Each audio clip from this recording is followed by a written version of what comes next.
우리는 오늘부터 성령의 9가지 열매 우리가 한번 생각해 보려고 합니다. 우리가 다르게 표현할 수 있다면 예수님의 성품과 됨됨이, 그렇게도 표현할 수 있겠죠, 그죠? 하나님의 성령이 우리 안에 내주해 계시면서 우리가 사랑하고 따르는 예수를 닮게 하는 9가지의 얼굴과 모양, 그게 성령의 9가지 열매, 이렇게 표현할 수 있겠죠.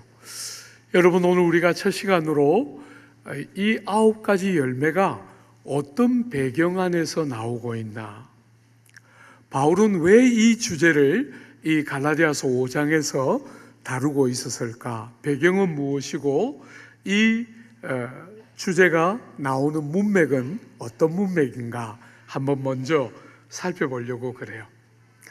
여러분, 어떤 면에서 열매 이렇게 말했기 때문에 열매는 생명이 있는 것은 당연히 맺히는 거잖아요, 그죠?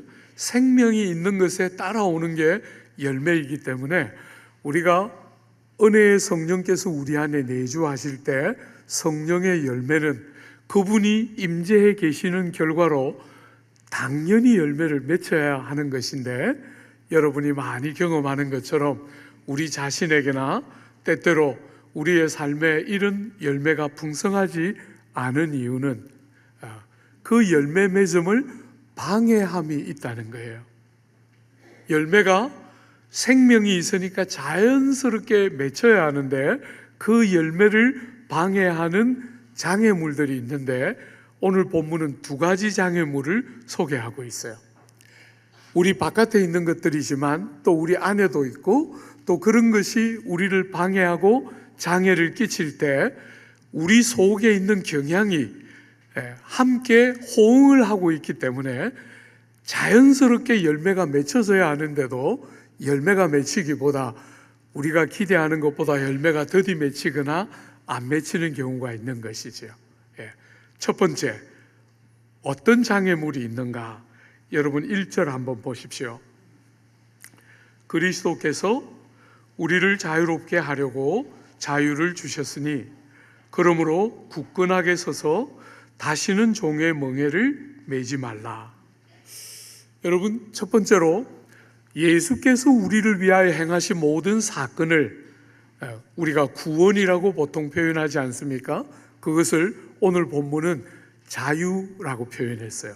예수께서 우리를 위하여 십자가 지심으로 우리를 자유케 하셨다. 여러분이 죄로부터, 여러분이 세상을 살아가면서부터 죄가 가져온 그 모든 비참과 불행으로부터, 심판과 진노와 형벌로부터 우리를 예수께서 자유케 하셨다. 우리는 예수를 믿을 때 많은 형태로 예수 믿음을 표현할 수 있지만 그 중에 아주 중요한 내용 중에 하나가 우리는 자유자다. 주님은 우리를 자유케 하셨다. 여러분, 그 자유를 종교적인 개념에서만 말고 이렇게도 표현할 수 있겠죠, 그죠? 여러분과 제가 하나님과의 그 화목, 하나님 앞에 뭔가 호의를 사기 위해서 뭔가를 해야 한다고 느끼는 것으로부터의 자유. 여러분, 어떤 면에서 어머니 모태로부터 죄 중에 태어나는 사람들의 제일 큰 경향성 중에 하나는 하나님을 향해서 뭔가 기여를 해서 하나님 앞에 떳떳하게 서고 싶어 하는 경향이 있어요. 불가능한, 여러분 그렇게 신앙생활 하면 여러분은 신앙이 주는 위로와 감격이 뭔지를 잃게 돼요. 여러분이나 저는 하나님의 호감을 사기 위해서 어떤 일을 할 수 있는 존재들이 아닙니다. 그런 것으로부터의 자유, 여러분 속에도 있고 제 속에도 있는데, 우리가 어떤 일을 해서 하나님의 호감을 사고 하나님이 우리를 좋아하게 만드는 것은 불가능해요. 하나님이 사랑이시기 때문에 우리같이 자격 없는 자들을 하나님이 먼저 사랑해 주셨기 때문에 우리가 예수 믿고 우리가 생명을 얻고 참 자유 안으로 들어가게 돼요. 자유는 모든 존귀의 근본이라 할 수 있죠. 그죠? 우리가 뭔가를 억지로 해야 되기 때문에 뭔가를 한다면 그거는 존귀하다 할 수 없는 거잖아요. 자유한데 우리는 무엇이든지 선택할 수 있는 자유가 있는데 그 자유를 주님을 위해서, 사랑하는 이웃들을 위해서 쓸 때 그 안에 정말 존귀함이 있는 거잖아요. 그죠? 주님이 우리에게 주신 구원을 다르게 표현하면 자유다, 이렇게 말할 수 있다는 거예요. 여러분, 그 중에서도 특별히 뭔가 우리가 기여를 해서, 하나님께 뭔가를 기여해서 호감을 얻고 하나님이 우리를 좋아해 주시고 우리를 사랑하게 만드는 그런 경향성으로부터 자유함을 얻었다. 우리의 모든 무수한 약점과 한계에도 불구하고 눈치를 보거나 하나님의 호감을 얻기 위해서 뭔가를 하려고 하지 않고 하나님의 완전한 사랑과 예수의 완전한 대속의 은혜를 믿고, 그죠? 그 안에 모든 것이 다 들어있는 줄 알고 자유함을 얻는, 하나님 앞에 담대하게 은혜의 보좌 앞에 눈치를 보면서 쭈뼛쭈뼛거리지 않고 좀도 주저하지 않고 담대하게 하나님 앞에 나아가는 자유, 그것은 구원이 우리에게 준 정말 큰 종기 중에 하나이지요. 사랑하는 여러분, 이 귀한 자유를 빼앗아가는 거짓 교훈이 있고 그 거짓 교훈을 좋아하는 경향이 우리 속에 있기 때문에 이 자유를 절대로 빼앗기지 않도록 자유에 견고하게 서서 자유를 주신 부름에 맞도록 자유자처럼 바른 존영을 갖고 살아야 한다, 이렇게 말해요. 여러분, 오늘 이 갈라디아 교회에 이 자유, 우리에게 주신 이 존영한 자유를 깨뜨리고 빼앗아서 우리를 또 종의 자리로 굴러떨어지게 만들려고 하는 그런 거짓 선생, 어떤 경향을 갖고 있습니까? 2절 한번 보십시오. 보라, 나 바울은 너희에게 말하노니 너희가 만일 할례를 받으면 그리스도께서 너희에게 아무 유익이 없으리라. 여러분, 바울이 1차 전도 여행을 떠나서 갈라디아 지방 중심으로 아시아를 선교했는데, 그때 바울이 복음을 전할 때 아시아에 있는 많은 사람들이 이방인임에도 불구하고 이 복음을 환영했어요. 바울이 그들에게 가르쳤습니다.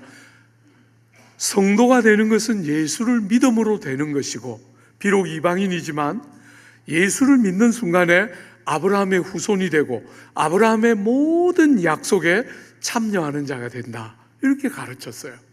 그게 바로 복음이 가르치는 것이기 때문에 바울이 그 복음을 아시아에 있는 사람들에게 가르쳤는데 무수한 이방인들이 믿고 그 복음을 환영했는데 거짓 선생들이 나왔어요.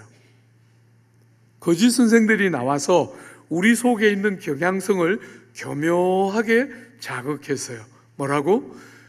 아브라함의 후손이 되고 아브라함의 언약에 참여하려면 예수 믿는 것으로 충분한 게 아니다. 거기에 뭔가가 더해져야 하는데 아브라함처럼 할례를 받고 유대인들처럼 율법을 지키며 안식일을 준수하는 방식으로 그렇게 뭔가가 더해져야 예수 믿는 것만 가지고 안 되고 뭔가가 더해져야 제대로 구원에 들어가고 아브라함의 약속에 참여하는 하나님의 참 백성이 된다, 이렇게 거짓 선생들이 가르쳤을 때 갈라디아에 있는 성도들이 많이 흔들렸어요. 왜냐하면 그 속에 경향성이 있기 때문이에요.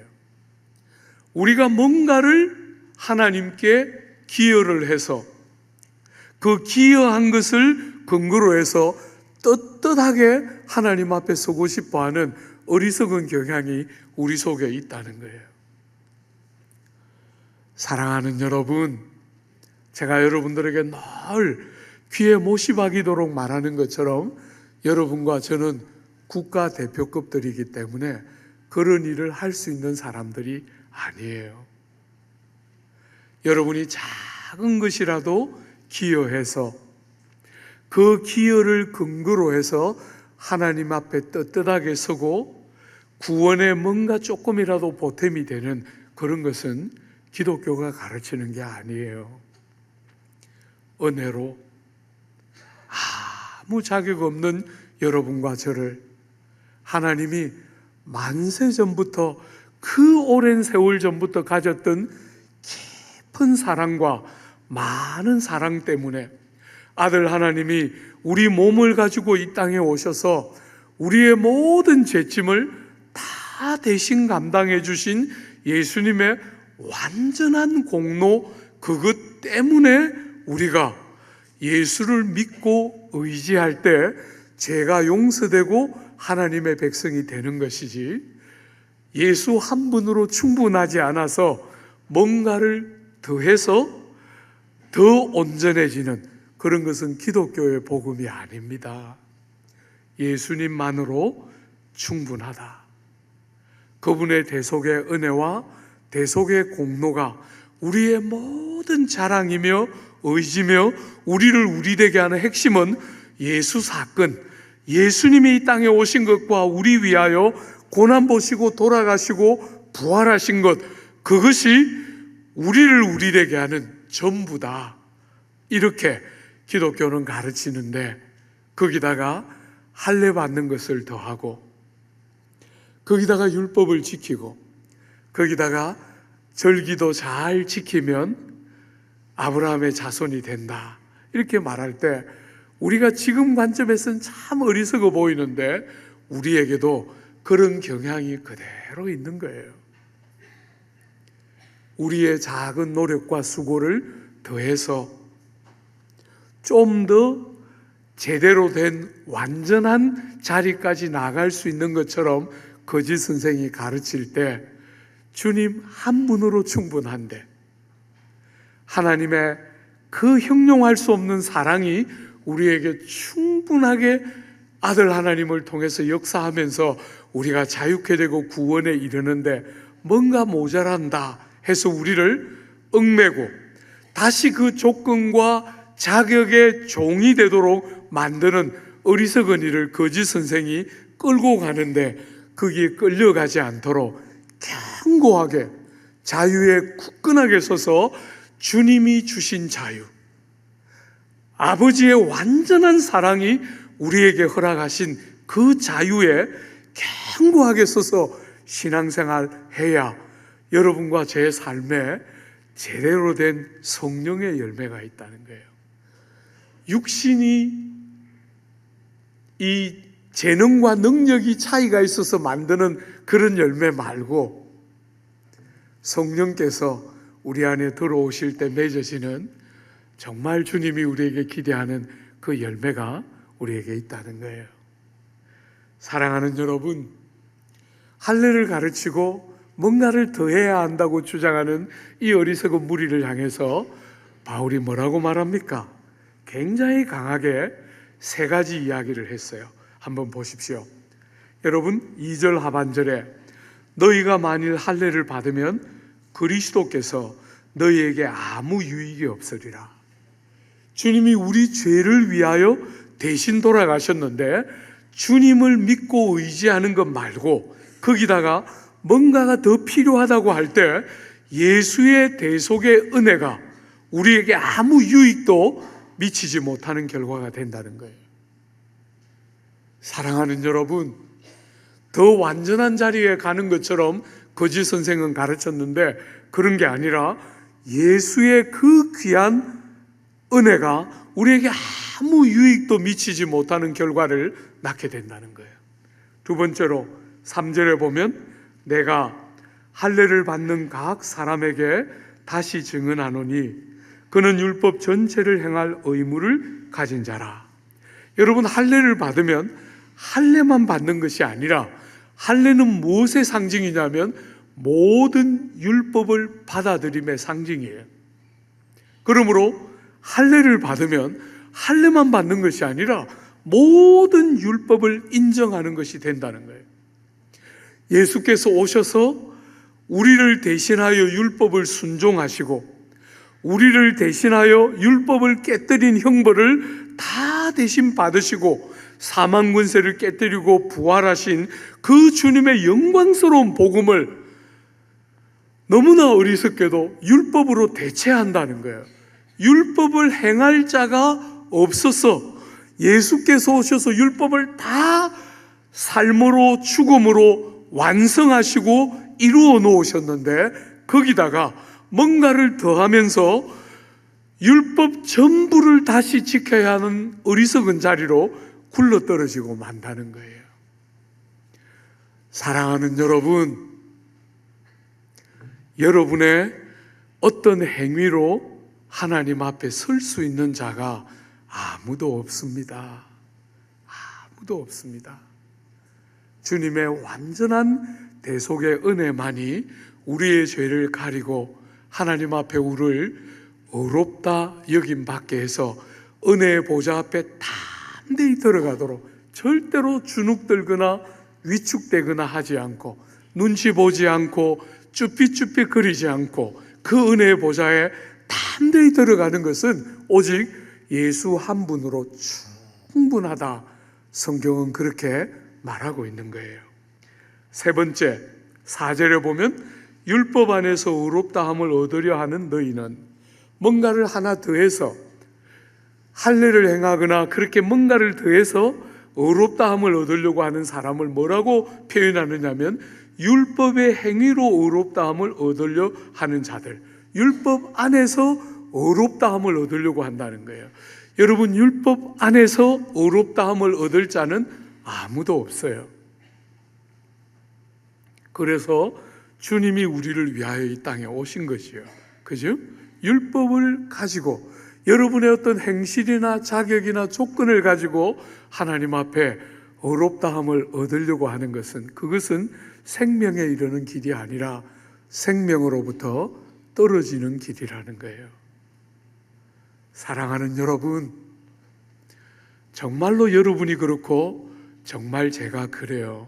우리는 하나님 앞에 예수의 공로로 하나님 앞에 의롭다 여김을 받는 자지요. 여러분, 그 뒤에 한번 보세요. 율법 안에서 의롭다함을 얻으려 하는 너희는 그리스도에게서 끊어지고 은혜에서 떨어진 자로다. 여러분이 인식을 하든 못하든 이 시대의 제일 큰 영광은 은혜가 왕노릇하는 다른 시대라는 거예요. 예수께서 이 땅에 오시면서 이 세상이 가지고 있는 보편적인 질서와 너무나 다른 은혜가 왕노릇하는 새로운 시대를 열었어요. 여러분, 지금은 어떤 사람도 새 출발할 수 있는 은혜의 시대예요. 자신의 과거에 붙들려서 끝없이 그 과거의 허물 때문에 오늘을 망치는 것이 아니라, 오늘은 주님의 은혜가 적용되면서 어떤 사람이라도 새로운 삶을 시작할 수 있는 은혜가 왕노릇하는 굉장히 귀하고 복된 날인데, 이렇게 주님의 은혜 외에 뭔가를 더하려고 할 때 은혜에서부터 떨어지고 만다는 거예요. 자격 없는 여러분과 저를 주님이 그 완전한 공로에 근거해서 주님의 은혜를 의지하고 그 주님의 은혜를 영접하고 받아들이는 자들마다 새롭게 되는 은혜를 주셨는데, 자꾸 우리 속에 있는 어리석은 경향을 따라 뭔가 우리의 기여를 더하려고 할 때 실제적으로는 은혜에 떨어지고 은혜를 잃어버리는 어리석은 삶을 선택하게 되는 것과 마찬가지라는 거예요. 사랑하는 여러분, 그래서 모든 시대를 살았던 믿음의 사람들은 예수를 믿으면 믿을수록 어쩌면 나 같은 사람을 사랑해 주셨을까? 은혜를 깨닫는 깊이가 달라지고 은혜에 대한 감격이 새로워지고 자기가 얼마나 부패되고 악한 자인지 세월이 가면 갈수록 더 많이 보게 되는 거예요. 그래서 바울처럼 점점 자기를 더 박하게 평가하는 거잖아, 그죠? 12 사도들 중에 제일 못한 자다. 모든 성도들 중에 지극히 작은 자보다 더 작은 자다. 그의 생애 그의 말미에 나는 죄인 중에 괴수로다. 그렇게 자기를 보는 눈이 그렇게 될 수밖에 없는 것은 점점 더 자신의 무가치함과 죄됨이 빛 대신 주님 앞에 가니까 더 많이 보이고, 더 많이 보이면 보일수록 역설적으로 은혜가 얼마나 중요한가, 나를 나대게 하는 것은 하나님의 은혜밖에 없구나 하는 것을 깨닫게 되는 거예요. 주 안에 사랑하는 여러분, 이게 신앙생활이고, 이런 것이 열려야 성령 안에 있는 열매가 맺혀지는데, 너무 어리석게도 많은 사람들이 신앙생활을 하면서 은혜로 시작해요. 나 같은 사람을 기다려 주셨구나, 하나님이 나 같은 사람을 사랑하셨구나 깨달아요. 그래서 너무너무 감격하면서 눈물 흘리면서 그렇게 신앙생활을 시작하는데 어느 순간부터 길을 잃어요. 자기가 뭘 더해야 하는 것처럼, 자기가 작은 거라도 뭔가 기여를 해야 하는 것처럼, 할 수 있는 것처럼 오해하기 시작하면서 신앙이 그 감격과 기쁨은 다 잃어버리고 굉장히 율법주의적인 경향을 갖게 되는 거예요.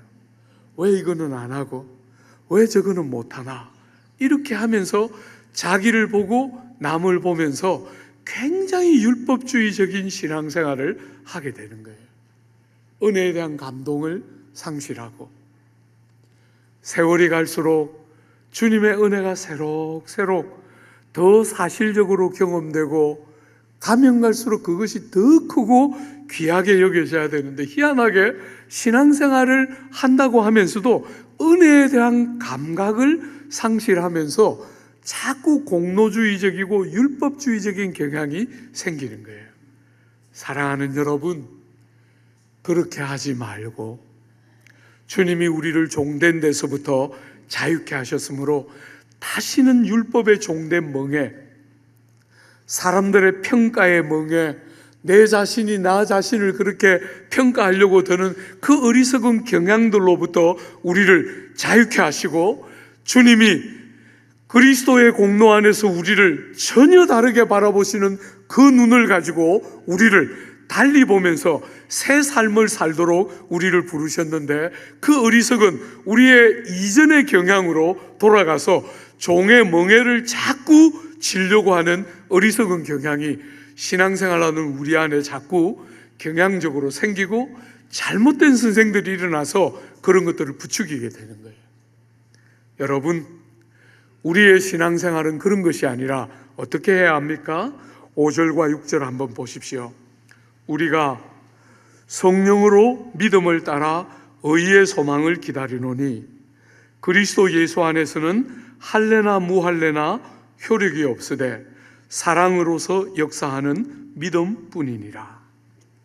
여러분, 우리가 성령 안에서 거듭나서 우리가 죽었다 깨어나도 안 되던 그런 생각의 변화, 삶의 변화가 성령 안에서 우리가 거듭나면서 그런 변화가 일어나면서 믿음으로 의의 소망을 붙들고 산다는 거예요. 여러분, 이미 여러분들이 예수 믿을 때 예수의 그 완전한 공로를 믿고 의지할 때 우리의 어떠한 것들을 더하려고 하지 않고 우리가 스스로 뭔가를 할 수 있는 것처럼 여기지 않고 예수의 완전한 공로와 하나님의 그 사랑을 믿고 의지할 때 그 믿음으로 의롭다함을 이미 받았지만 동시에 하나님의 심판대 앞에 섰을 때 너는 의롭다라고 우리를 보실 그 소망을 붙들고 살아간다는 거예요.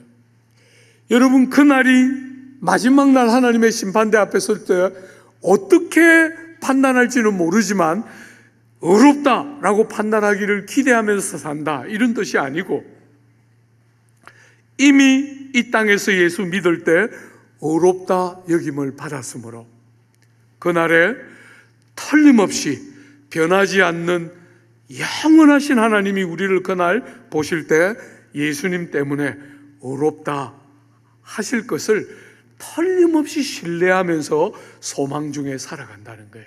그게 예수 믿는 사람들의 삶의 방식이고, 그런 삶의 방식에 정말 중요한 것은 할례를 더했는가, 여러분이 뭔가 예수 외에 뭔가를 더했는가 하는 게 중요한 게 아니라 그 예수를 정말 믿는 믿음이 있는가 하는 것이 핵심이라는 거예요. 할례나 무할례가 아무것도 중요한 게 없고 정말 중요한 것은 믿음인데, 여러분들이 그 예수의 공로를 제대로 믿고 붙들 때 어떤 경향이 나타난다고요? 사랑으로 역사하는 믿음이 있는가가 핵심이라는 거예요. 여러분들이 평생을 살아가면서 세상 사람들이 하는 일은 하나예요.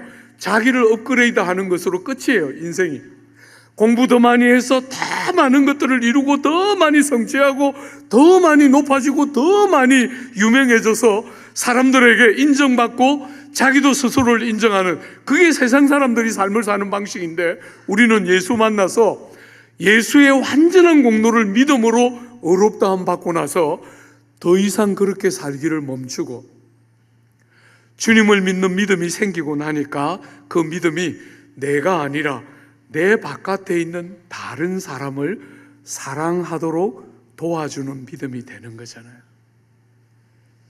평생을 자기밖에 모르고 살았는데, 그죠? 끝없이 내 아니면 내 자식밖에 몰랐는데, 그런 우리 자신을 눈을 딱 자기로부터 떼서 누군가 나를 필요로 하는 사람을 사랑하는 자리로 우리를 데려가는 바로 그 믿음, 사랑으로 역사하는 믿음이 정말 핵심이라는 거예요. 할례를 받았는가? 여러분이 스스로 뭔가 좀 떳떳한가? 이게 중요한 게 아니고, 여러분이 스스로 아무리 합리화하고 정당화해도 하나님 앞에 섰을 때 하나님이 뭐라 하시느냐가 핵심이라는 거예요. 그리고 그 일은 믿음, 예수의 공로를 의지하는 믿음이 만드는 사랑이 진짜 중요한 내용이라는 거예요. 사랑하는 여러분, 너무나 어리석은 종교성을 만족시키는 것은 아무것도 아니에요. 기독교는 그런 종교가 아닙니다. 기독교는 여러분의 중심을 바꾸어서 믿음이 가져다 주는 참된 사랑으로 끝없이 자기라는 테두리에 갇혀서 사는 여러분과 저에게 자유의 존영과 아름다움을 알도록 그렇게 우리를 이끌어가는 것이 기독교 구원의 영광 중에 하나이지요. 사랑하는 여러분, 여러분과 제가 예수를 믿어 우리는 자유자의 삶을 산다, 이렇게 첫 번째 이야기했는데, 그래서 종이 될 위험, 우리를 다시 종으로 끌고 가려고 하는 장애물이 우리에게, 우리 안에 경향성으로 있고 우리 바깥에 거짓 선생이 나타나서 그렇게 우리를 끝없이 넘어뜨리려고 하는 그런 일이 있다. 이게 첫 번째였다면, 두 번째 13절 한번 보십시오. 여러분, 우리 13절 한 절만 같이 한번 읽어볼까요? 형제들아, 너희가 자유를 위하여 부르심을 입었으나 그러나 그 자유로 육체의 기회를 삼지 말고 오직 사랑으로 서로 종노릇하라. 여러분, 자유다 이렇게 말하면 사람들은 율법주의를 보면서 놀란 가슴을 가지고 뭘 하느냐면 방종으로 자유를 지나치게 어리석은 방식으로 해석하면서 육체를 위한 기회로 자유를 낭비할 수 있다는 거예요. 여러분, 자유는 정말 존귀한 것인데 그 자유를 가지고 여러분의 육체를 위해서 기회로 사용하면서 그 귀한 자유가 또 다른 형태로 여러분들의 삶을 넘어뜨리는 제목이 되어서 열매 없는 삶의 어리석음을 드러내게 한다는 거예요. 여러분, 여기에 육체가 뭡니까? 육체는 몸을 가리키는 경우도 있지만 여기서의 육체는 그런 것이 아니고 여러분과 제가 어머니 모태로 태어날 때부터 가지고 태어났던 죄된 본성이잖아요. 우리 안에 죄를 좋아하는 경향성이 있는 거예요. 그죠? 그 죄된 본성을 육체라고 불렀는데 그 죄된 본성이 기회를 타도록 그 자유를 남용하지 말라는 거예요. 여러분, 여기에 육체의 귀해 할 때 육체가 죄된 본성이 만드는 귀해가 뭡니까? 두 가지로 설명해 볼 수 있을 거예요. 많이 설명할 수 있지만 여러분이 외기 좋도록 두 가지만 해보면, 첫 번째는 여러분과 제 속에 있는 정말 집요할 만큼 만족할 줄 모르는 자중심, 자지향적인 경향이에요. 사람들은, 죄 중에 태어난 모든 사람들은 뒤틀어져 있는 자기중심성을 갖고 있어요. 왜곡되어 있는 자기중심성이 있는 거예요. 너무너무 집요해요. 이것은 정말 여러분에게 매일 가르치는 저만 해도 매일 보고 있는 경향이고, 여러분들 안에서도 늘 봐요. 특별히 여러분, 제가 조국교회를 생각할 때 제일 아픈 주제 중에 하나예요. 조국교회에서 어지간히 잘 믿는다는 사람을 만나도 제가 느낌에, 야, 이분은 정말 자아가 확 무너져 있구나, 그런 느낌이 드는 예수 잘 믿는 사람이 많지가 않아요. 서구에서 영국에 있을 때나 미국에서 한 번씩 잘 믿는 사람들을 만나보면 정말 고개가 이렇게 숙여져요. 저절로. 아, 이 사람은 정말 자아가 이렇게 확 무너져 있구나. 우리 속에 치명적으로 어머니 모태에서부터 가지고 와서 집요하고 정말 끈질긴 자기를 지향하게 만드는 성향을 향해서 확 무너져 있다, 이런 느낌이 드는 사람들을 한 번씩 영국에서 미국에서 볼 때 너무너무 행복한데, 조국 교회에서는 그런 사람 보기가 참 어려워요. 왜? 그게 문제라고 생각을 하지를 않아요. 여러분, 제가 조국 교회에서 예수 잘 믿는 사람을 만나면 늘 이런 느낌이 들어요. 이야기 실컷 내놓고 이런 느낌이 딱 들어요. 말은 그분이 그렇게 안 했는데 이런 느낌. 목사님, 제가 참 특별하죠? 이런. 저는 다른 사람하고 달라요. 이런 느낌 딱 들면 마음이 확 무너져요. 우리는 언제나 성경이 말하는 방식처럼 자기보다 남을 더 귀하게 여기고, 자기에게 끝없이 사로잡혀 살던 그 테두리를 무너뜨리면서 사랑이 역사하는 믿음이 뭔지를 좀 드러내고, 오늘 본문에 특별히 사랑하는 여러분, 여러분과 제가 자유자예요.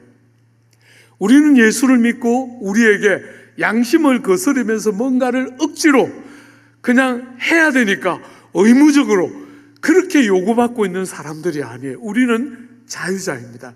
여러분, 자유자라는 게 무슨 뜻이에요? 그 중에 하나는 여러분이 자유롭게 선택할 수 있다는 거잖아요. 여러분은 그리스도의 형용할 길 없는 대속의 은혜로 자유자가 되었어요.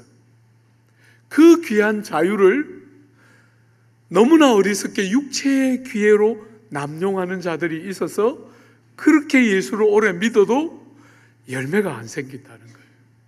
열매가, 성령이 우리 안에 내주하시면서 생기는 그 열매가 생겨야 되는데 안 생긴다는 거예요.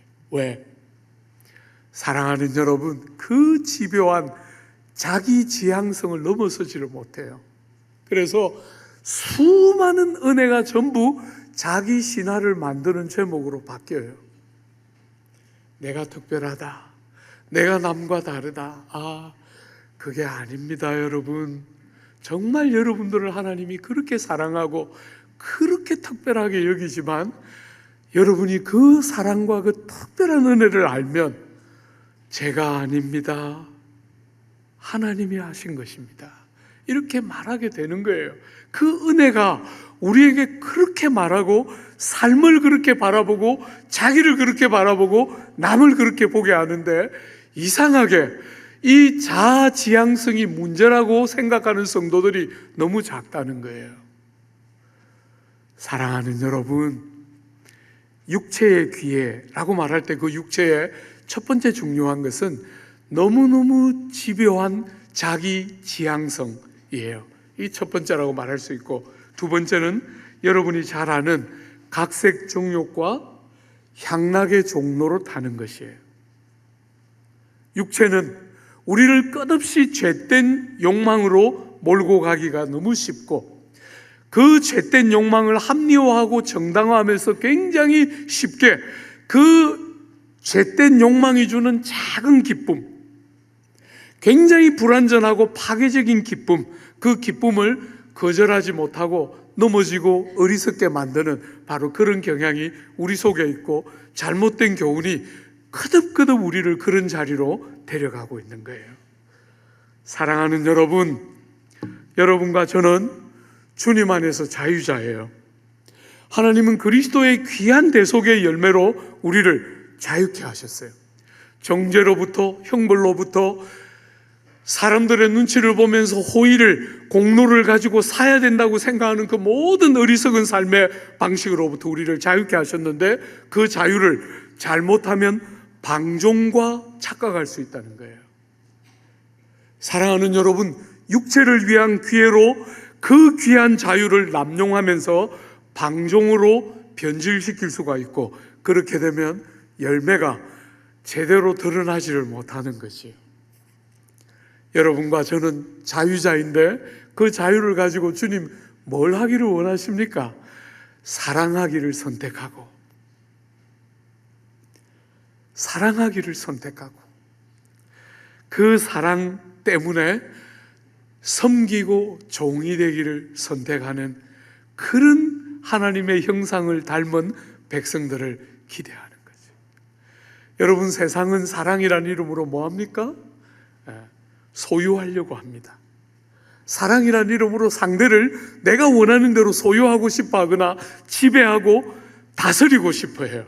근데 그런 거 말고, 그런 거는 종일 때 했던 것, 우리가 진리를 모르고 하나님을 모르고 그리스도 안에 있는 자유를 모를 때 우리가 했던 것이 그런 방식이었다면, 지금은 나를 선택하지 않고 사랑하기를 선택하고, 필요를 가진 이웃을 사랑하기를 선택하고, 그 사랑이라는 것이 세상이 말하는 방식으로 소유거나 지배가 아니라, 사랑이라는 것이 예수가 우리에게 보여준 것처럼 섬김이고 종노릇함이고, 그를 존귀한 자로 여기는 데서부터 오는 즐거움과 사랑이 만드는 자기 희생이 담긴 종노릇이, 그게 바로 주님이 나를 자유케 하셔서 자유자로서, 억지로가 아니라 자유자로서 그 자유를, 사랑을 위해서 자유를 사용할 줄 알고, 그 사랑이라는 게 지배나 통제가 아니라